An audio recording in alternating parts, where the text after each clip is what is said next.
Hi hello, இன்றைக்கி நம்ம வீடியோவில் சூப்பரான ஒரு ப்ளம்ஸ் கேக் வந்து பண்ண போகிறோம். அதுக்கு முன்னாடி நம்ம சேனலை சப்ஸ்கிரைப் பண்ணாதவங்க சப்ஸ்கிரைப் பண்ணிக்கோங்க. ஃபஸ்ட்டு இந்த ரெசிபி பண்ணுறதுக்கு ஒரு பவுல் எடுத்துக்கோங்க. அதில் 1/4 கப் அளவு டியூட்டி ஃப்ரூட்டி சேர்த்துக்கோங்க. 2 டீஸ்பூன் கிறிஸ்மஸ் பழம் சேர்த்துக்கோங்க.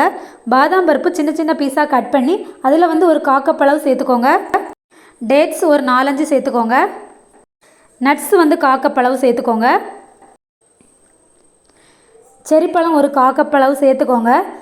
இது எல்லாத்தையுமே நல்லா மிக்ஸ் பண்ணி விடுங்க.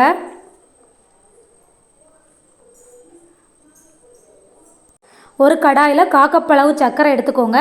அதை வந்து மிதமான சூட்டில் இந்த மாதிரி வறுத்துட்டே வாங்க. தேன் கலர் வாரது வரைக்கும் நல்லா கிண்டிகிட்டே இருங்க. இந்த மாதிரி கம்பி பதம் வரும்போது ஒரு 1/2 கப் சுடு தண்ணி சேர்த்துக்கோங்க. ஆறின தண்ணி வந்து சேர்க்கக்கூடாது, சுடு தண்ணி தான் சேர்க்கணும். அதில் இந்த ஃப்ரூட்ஸ் எல்லாத்தையுமே போட்டு லைட்டாக கிண்டி விட்டுக்கோங்க.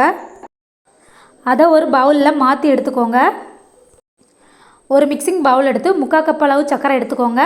ஃபஸ்ட்டு 1/4 கப் அளவு சர்க்கரை சேர்த்துருந்தோம், இப்போ வந்து 3/4 கப்பு. அதை நல்லா நைஸாக அடித்து எடுத்துக்கோங்க. ஒரு பவுல் எடுத்து அதில் வந்து கொஞ்சமாக வெண்ணெய் சேர்த்து இந்த சர்க்கரையை வந்து அதில் போட்டு நல்லா கிளறி விடுங்க. 2 எக்கு ஆட் பண்ணிக்கோங்க. நல்ல பதம் வரது மாதிரி நல்லா கலக்கிட்டே வாங்க. ஃப்ரூட்ஸ் எல்லாத்தையுமே அதில் போட்டுருங்க. அதையும் நல்லா கலக்கிக்கோங்க. அடுத்து 1 கப் அளவு மைதா மாவு வந்து ஆட் பண்ணிக்கோங்க. அதில் வந்து பேக்கிங் சோடா கொஞ்சமாக சேர்த்துக்கோங்க.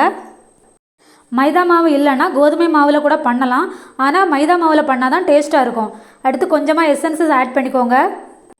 ஒரு பவுலில் கொஞ்சமாக நெய் தடவிட்டு இது எல்லாமே ஊற்றி விட்டுருங்க. இதை வேக வைக்கிறதுக்கு ஒரு இட்லி பாத்திரம் எடுத்துக்கோங்க.